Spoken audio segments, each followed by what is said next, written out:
Como colônia, vivemos o ciclo do pau-brasil, do açúcar e do ouro. Com a vinda da família real portuguesa e a independência, nos modernizamos. Mas a economia continuou baseada em latifúndios, exportação e trabalho escravo. Um ano depois de abolida a escravidão, veio a República e o ciclo do café continuou até a crise de 29, que atingiu o mundo todo. O Brasil se recuperou e se desenvolveu com Getúlio, Juscelino e o milagre econômico.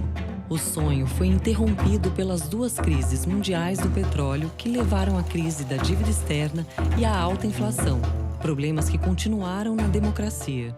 O primeiro presidente eleito em décadas não assumiu. O vice não tinha a mesma legitimidade. O que poderia salvar o Brasil da inflação, da recessão e de um novo golpe? Que eu tinha quase que certeza que eu era um presidente da República, daqueles que o Brasil tinha eleito, destinados a serem depostos, como tinha caído o Jânio Quadros, como tinha caído o Getúlio, quando falharam todas as soluções. Tancredo Neves foi o presidente eleito, mas não assumiu o cargo.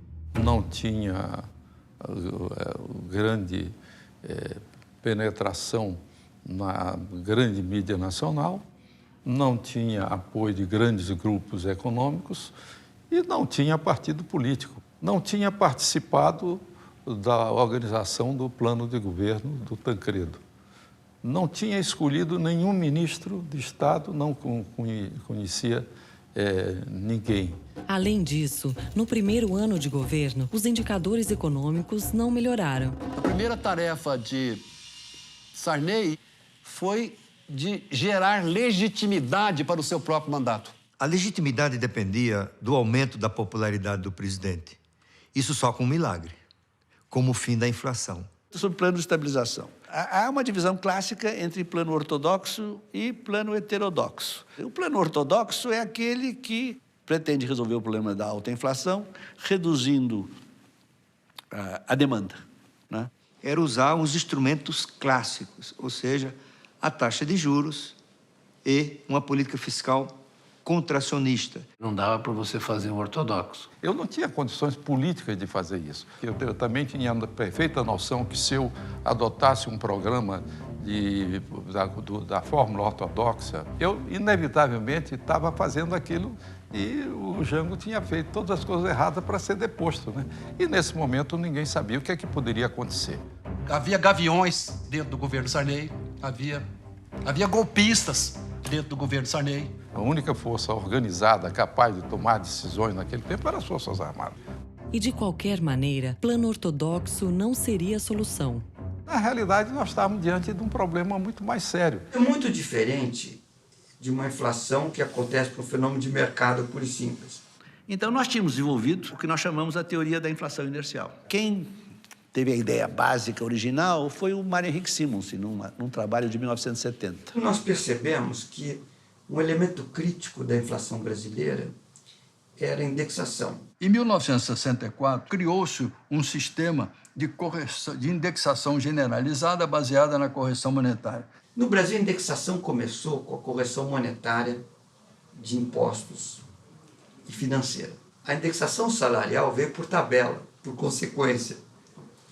Já que os impostos são indexados e os rendimentos financeiros são indexados, é justo que os rendimentos de trabalho também o sejam. Isso daí passou para a taxa de câmbio, daí passa para o preço da energia e depois passa para o preço da gasolina. Quer dizer, a correção monetária é uma panaceia, né, que te ajuda a conviver com a inflação. Então, a correção monetária parecia, assim, um ovo de Colombo. Ótimo. Para que lutar contra a inflação? Eu vou me aliar à inflação. Mas, do outro lado, ela cria enormes distorções. Quer dizer, é como se fosse um remédio extremamente forte, não é? Quase uma droga que você toma para poder conviver. Depois de algum tempo, todo mundo começa informalmente também a fazer isso. Então, isso é a chamada inércia inflacionária, né? O que eles chamavam de inflação inercial, ou seja, que a inflação se repete pela memória das pessoas que esperam que você vai ter uma nova inflação, um aumento de preço. Se eu tocar o salário, eu reajusto o preço. Se reajusta o preço, aumenta o aluguel de novo, e assim por diante. Ficava uma cadeia, né, que não parava nunca, porque ninguém podia parar. A metáfora para captar bem é o que acontece em jogo de futebol, né? Se um levanta, os outros levantam. No final, porque vários levantaram, os outros levantam. No final está todo mundo de pé. E, na verdade, a qualidade de visão é a mesma que se tivesse todo mundo sentado. Mas ninguém tem incentivo individual para sentar. Então, isso aí produziu a inércia que foi levando a inflação para cada vez patamares mais altos. Ela nunca caía, ela sempre subia. Porque ela já traz o acúmulo da inflação que já vem do outro mês. E ela só vai se somando. Então, as pessoas começaram a corrigir preço e salário de forma aleatória. Quanto mais a inflação subia, mais rápida era a correção monetária. Os prazos de indexação eram reduzidos. Então, de ano em ano, de 6 em 6 meses, depois é 3 em 3 meses. Todos os meses, todas as semanas. Nós chegamos a ter, eu lembro disso, taxa de juros de 1% ao dia. O sistema de indexação do Brasil tinha tornado a inflação brasileira única em todo o mundo. Inflação sem correção monetária é uma coisa. Inflação com correção monetária é outra coisa. Ora, quando isso acontece, você pode fazer a austeridade que você quiser fazer, que a inflação continua bela e formosa. Então, como é que eu vou acabar com isso? Bom, eu tenho que acabar com o sistema. Eles haviam feito no Israel um programa desse de heterodoxo e que eles estavam tendo resultados. Então, foi o Pércio Arida, foi a Israel. Em 85, eu vi como é que foi feito o choque heterodoxo lá. Teve sucesso no caso israelense. É um caminho que, curiosamente, o Chico pensou aqui no Brasil. O que o Chico Lopes procurava com o choque heterodoxo era o senta. Era alguém que gritasse senta coletivamente. Esse alguém era o Estado. E fizemos, então, um plano cruzado, que tinha essa destinação. Quer dizer, de resolver, através de uma fórmula heterodoxa, o problema da inflação brasileira. Vamos aproveitar, nesse momento, todos juntos para reconstruir uma grande nação brasileira. Eu sabia que estava colocando minha cabeça na guilhotina, porque naquele tempo, enfrentar todo o empresariado nacional fazendo o congelamento de preços era uma coisa extremamente arriscada. Fiquei com muito receio. Nós todos estávamos no mundo sem saber o que ele ia resultar. Não se sabia, ninguém sabia, era uma aventura. E eu lembro que poucos dias antes do cruzado tinha uma história trágica da nave espacial Challenger, que era uma nave espacial norte-americana, que foi lançada com astronautas e explodiu no ar. Depois de um imenso preparativo. E eu olhei aquele negócio da Challenger e falei, vai ver o cruzado. Passa o dia seguinte, um enorme desastre, ninguém vai congelar nada, o governo cai, você não vai ver.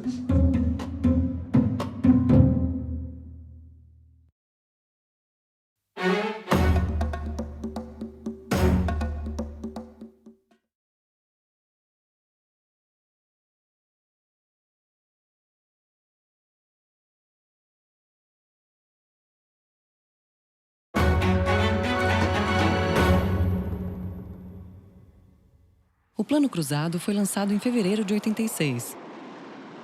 E o que era o Plano Cruzado? Tem que congelar os preços, os contratos, os preços essenciais, as tarifas públicas, os salários, para daí para frente não ter mais correção monetária nem indexação. Se todos os preços fossem congelados num determinado dia, a inflação acabaria. E acabou. O Plano Cruzado, eu acho que foi um êxito que passamos a ter no primeiro mês, segundo, inflação zero, e a inflação muito baixa. Inflação baixíssima e até negativa, e o país, naquele ano, mudou. A queda súbita da inflação produziu uma confiança nova. Foi um deslumbramento, porque a gente via que o dinheiro no dia seguinte valia a mesma coisa, depois valia a mesma coisa. As pessoas viram que a felicidade podia estar lá. A moeda podia ser estável. Os salários aumentaram, as vendas aumentaram, estava todo mundo feliz, né? Eufórico quase.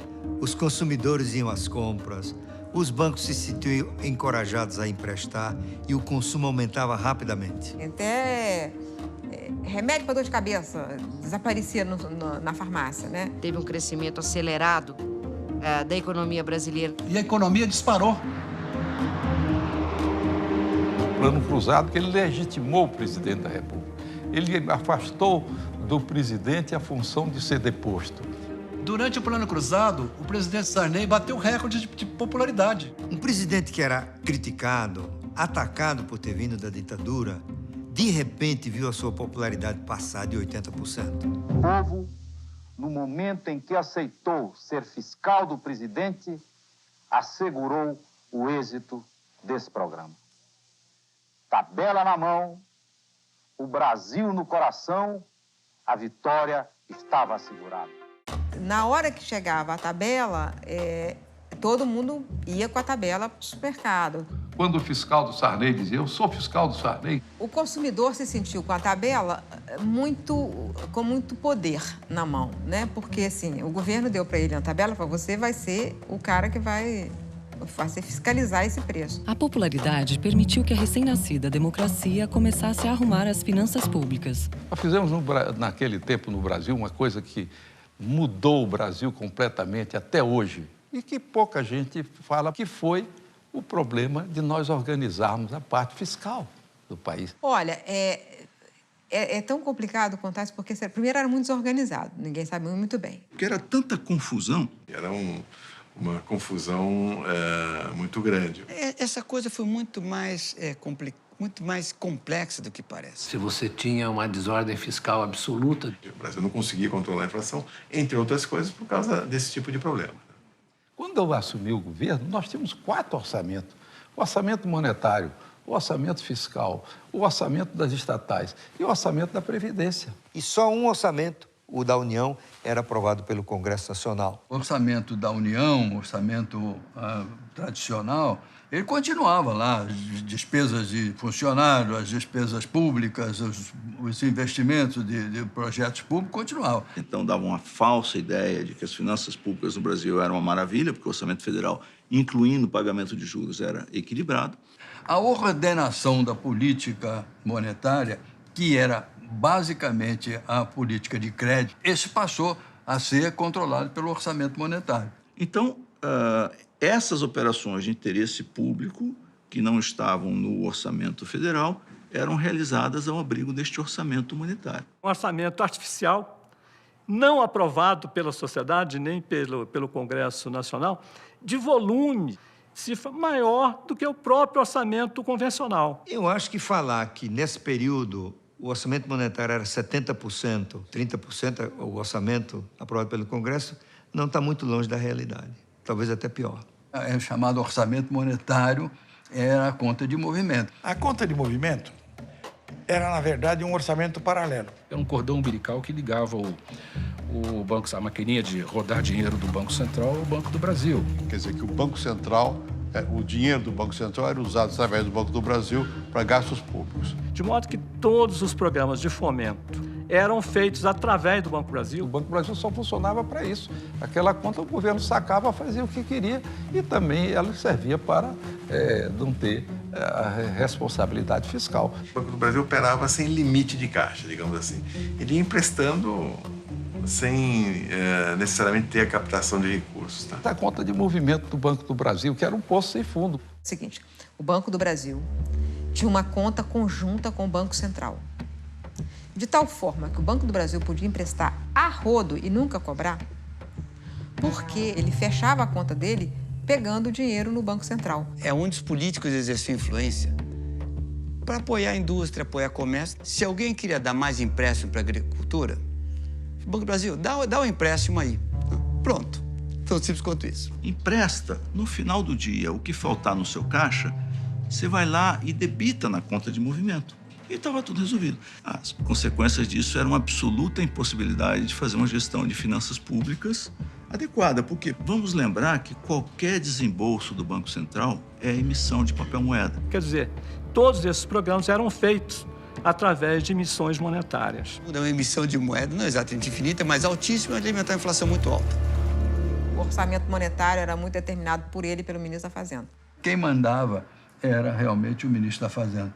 O ministro da Fazenda do Brasil tinha poderes de fazer inveja a um rei medieval. O ministro da Fazenda era um rei absoluto. Começa que o ministro da Fazenda é que nomeava o presidente do Banco do Brasil e o presidente do Banco Central. Autorizava a expansão de empréstimos do Banco do Brasil e do Banco Central, e esses subsídios não eram aprovados pelo Congresso Nacional. Sem dúvida nenhuma, o ministro da Fazenda tinha um poder maior do que o Congresso Nacional para a realização de despesas, por exemplo. Tinha o poder de ampliar gastos ilimitadamente. Às vezes a pessoa fica pensando, aí veio o governo militar, então o Castelo Branco assumiu tudo. É engano. Quem mandava no governo Castelo Branco era o Bulhões na Fazenda, o Roberto Campos no planejamento. Aí sai o Castelo Branco, entra o Costa e Silva. Aí vem o Delfim. Aí quem manda no governo é o Costa e Silva? Não, quem manda no governo é o Delfim. Vem o Médici. Não, o Médici é durão, o Médici manda, comando, não mandava nada. Não, imagina se o Médici tinha algum comando sobre a política econômica. Era tudo na mão do Delfim. Veio o Geisel não mandava nada. A parte econômica, nada. Mandava o Mário Simons. Sai o Geisel, volta o Delfim, volta o Galvez. Não mudou nada. O Figueiredo até reclamava. Vocês têm muito mais poder do que eu. É assim mesmo, presidente. Mais poder do que a rainha da Inglaterra, muito mais. Mais poder do que o presidente da República, eu acho que também. Mas tinha uma coisa mais terrível, que era o Conselho Monetário Nacional. O Conselho Monetário Nacional se sentava na mesa para decidir todo mês vários programas, vários gastos públicos. O Conselho Monetário, naquele momento, tinha uma composição assim, de 20, 30 componentes. Você tinha o Ministério da Fazenda, o Banco Central, o Banco do Brasil, um representante do governo, um dos sindicatos patronais, outros sindicatos trabalhistas. Os empresários de todas as áreas, os banqueiros, o empresário do setor industrial. Todo mundo com voto, hein? Eu tenho 10 anos da minha vida como membro do Conselho Monetário Nacional. Isso na década de 80. O Abílio Diniz, esse supermercado, Pedro Conte, tinha um banco que decidiam sobre o futuro do sistema financeiro brasileiro. Igualdade de voto com o Banco Central. Eles participavam de uma mesa na qual se decidia aumentar o gasto público para eles, em benefício deles. E foi neste momento que o poder de decidir sobre os investimentos sem a participação dos representantes do povo terminou. Foi uma luta enorme, que foi acabar com a conta movimento entre Banco do Brasil e Banco Central. Foi o ano de 84, uma iniciativa que foi tomada no tempo que o Maílson era o secretário-geral do Ministério da Fazenda, o ministro era o ministro Hernani Galvez. E foi uma luta da qual o Maílson participou muito, e teve um protagonismo muito grande na luta para acabar com a conta de movimento. Era para terminar com a conta de movimento, para melhorar o controle fiscal. Acontece que havia no país muitas pessoas que não entendiam ou não queriam entender. O que acontece é que, de novo, há uma pressão política muito grande para não implementar essas medidas. Mas o ministro Dilson Funaro conseguiu. Corria uma reunião na sala do ministro Funaro, eu era o secretário-geral.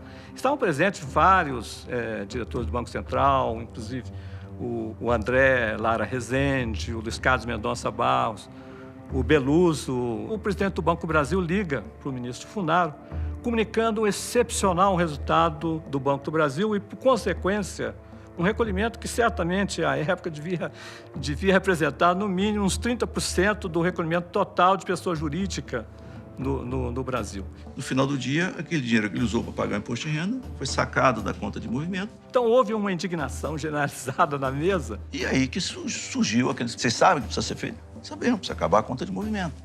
Então, tá com as coisas prontas? Tá. O ministro Funaro, que era uma pessoa muito impulsiva e muito corajosa, o ministro Funaro, não, então vamos acabar. Foi quando finalmente acabou a conta movimento. Foi dado o primeiro passo que levou à Lei de Responsabilidade Fiscal. As relações entre o Banco do Brasil e do Banco Central são saneadas e o Banco do Brasil deixa de mandar na política monetária. Mas aquilo foi feito em conjunto com a unificação do orçamento, ou seja, todas as operações de responsabilidade ou de interesse público saem do chamado orçamento monetário. E todas as contas foram incluídas no orçamento único, aprovado pelo Congresso Nacional. O orçamento passou a fazer refletir os gastos efetivos do governo.